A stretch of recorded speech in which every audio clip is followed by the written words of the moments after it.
Hey, I'm Al Korelin. Thanks very much for joining me. Chatting right now with one of my favorite people in the business, Yale Simpson. I have known Yale in the resource business, I guess I have to say, known Yale for about 25 years. He has two companies that we have shot video on at both the sites. One company, Exeter Resources, that has a property in Chile called a Caspiche property. We're going to talk about that in another video. But in Argentina, down in Patagonia, they have a property called Cerro Moro. There are 4 drill rigs churning on that property right now. We were there less than a year ago. I have to tell you, the promise that is there is phenomenal. So far, 43-101, you've got, what, about 1 million ounces, is that correct? Yeah, it's okay. 1 million, 60% of that, Al, is indicated, so the other 40% is inferred. Okay, you're still drilling, so you obviously are looking for future milestones. Give me a date, roughly, or a time frame in terms of the next milestone. Ooh, that's the harder part. That's the harder part. The milestone is... This is not an easy video to do, Yale. No. Time and execution is... I'm going to say we'll come up with another resource on that later this year. We said in our press release when we announced the milestone of getting it to the 1 million ounces, and I shouldn't be adding the two categories together, but we said that our next milestone after that would be to double it. And it took us 5 years to find the first 1 million ounces and about $30 million. So I don't intend to spend another $30 million to add another 1 million ounces. My guess is, I could be wrong, but my guess is your time frame is going to be significantly shorter there. We should be into that space as we go through this year. We've given, and I'll back up a little bit. Eric Roth is the new CEO of that company. Well, it's a new company, so it would have a new CEO. Eric is a younger guy than me. He's driven to make that a real mining company, and not just an exploration story. And he said, I want to put more ounces together on this project. Yes, we're taking it down to development, but I want to get more ounces. So 4 rigs on the property. I think the fact is that having drilled 700 holes, the geologists have kind of figured it out. Oh, yeah. Okay, and it isn't just a matter of drilling holes. I mean, yes, if you drill enough holes, you find a lot of gold. But they're made some interpretations there that they've tested and confirmed that out of the many targets we had, and remember we'd only drilled 4 of the veins intensely, and there was 30. Sure. I don't know what the count is now, but there's a lot more than 30. But there's several of those that have got the names like Gabriella and Esperanza and things like that, which are absolutely no-brainers. Well, I'm going to eat those words. Okay, appear to be no-brainers in terms of significantly adding to the resource. You know, one of the things that I find to be really intriguing about Cerro Moro is, admittedly, I mean, you've got some pretty skookum technical people involved down there, you know, and you also don't have the kind of personality where you're going to do more hoping rather than talking about, you know, really pretty clear facts. But it's a given, basically, that you've got a really huge asset down there, okay? What I find to be even, not more compelling, but kind of the frosting on the cake in that is the environment in that area is really conducive to mining. I mean, number one, the government on all levels in Argentina are very supportive of the mining industry. And number two, in terms of any environmental aspects, I mean, that's a great place to be mining because you can't hurt anything.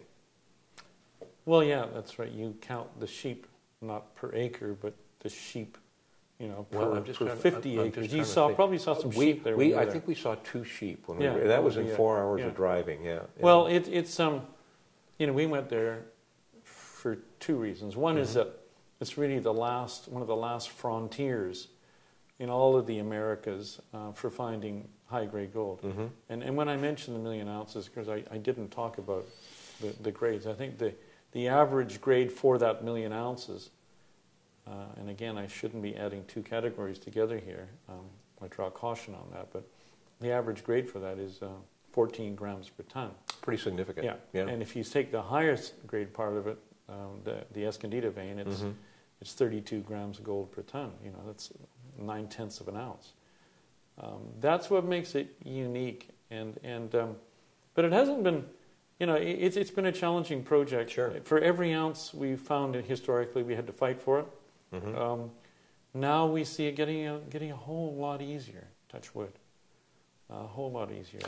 Long story short, then this is going to be a very, very eventful year for Extorre. Yes, because in July we're putting our environmental impact assessment into the government and saying, please approve this. This is how we want to build the mine, and all the economics are coming out this year. And it's 100,000 ounce a year gold equivalent target production target that we're looking at. So, a big year for us, and a young CEO full of energy. Yeah. He wants to make not only more discoveries at Cerro Moro, but on the other properties that we picked up from Anglo Gold back in 2003. Let's touch briefly on the other properties. Cerro Moro is a winner. There's no question, and that's Al Korlin's opinion, I have to say. But with the 43-101 compliant numbers that you have so far, I mean, it definitely is a winner. But let's talk about the other assets real quick. I kind of just mentioned, I kind of, at the end of the tailing off there, I said, back in 2003 was when we did a deal with Anglo Gold, Ashanti. And Anglo Gold have a mine there that you would have flown over called Cerro Vanguardia. Big mine, very profitable typically for Anglo Gold. They're mining at about 9 grams gold open pit. I mean, that's... Yeah, that's fantastic. Yeah. So, but with Anglo Gold back in 2003, they weren't making much money, and we picked up at that time 24 other projects in the region. So we've talked about Cerro Moro because it's the one we've done the most work on. One of them called Cerro Pantudo. We've got ore grade intersections on it, but it hasn't been back for maybe 3 years now. Another one called Calandria. We've done some work on it, but haven't done really much for years.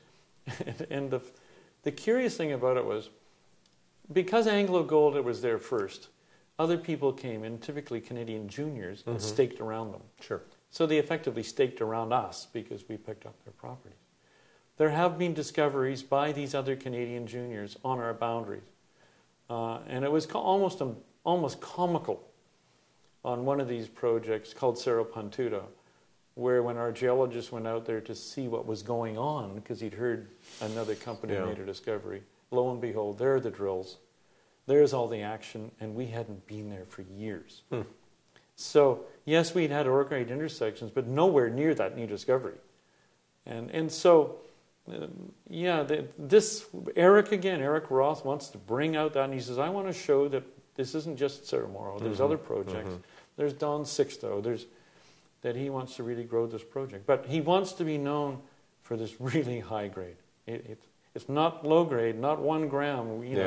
High grade, he wants to be known as the highest grade producer in that district. So that's what he wants to do. It's going to be interesting to see how this one turns out. Of all of the resource companies that I have been following, or have followed, I guess I should say, for the last 30 years or so, Exeter and Extorre are two of the more, I'd have to say, definitely fast-paced. I want to say one thing in the interest of full disclosure. Extorre is a sponsor on our website. What does that mean? Well, that means simply that if you want more information on this company, all you have to do is click on the banner, get all the information you want about Extorre. We're not giving, Yale's not a registered investment advisor, and I'm not a registered investment advisor. So we're not telling you to buy the stock. We're not telling you to sell it. We're saying if you like resource companies and you want to do your own due diligence, which you should be doing, click on the banner. That way you can make your own informed investment decision or any decisions you want centering around this company. Yale, always a pleasure, buddy. Thank you. Great. Thanks.